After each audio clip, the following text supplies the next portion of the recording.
Problema sa'yo, ganun. Eh, kanina pa tayo dito. Ngayon mo lang sasabihin sa akin yan. Siyempre pa rin, hindi naman tayo galaw ng normal tayo.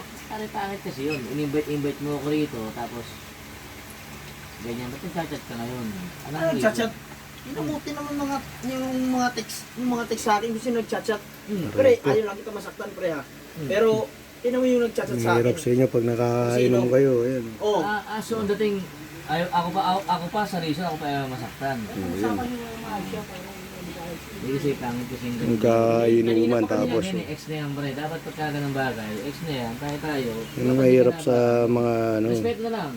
Ano yun eh? Eh puta, kanina pa tayo kanina pa tayo nag-inuman, tapos ngayon mo lang sasabihin sa akin yan. Hindi kasi nga, alam mo naman galawan ng babae.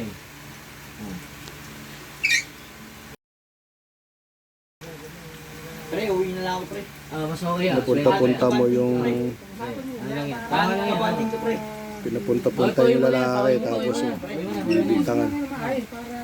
Wala, pre. Kahit kabanding mo. Hindi. Uy po yun eh, pre. Pinapunta-punta yung bisita tapos pinagdinalaan.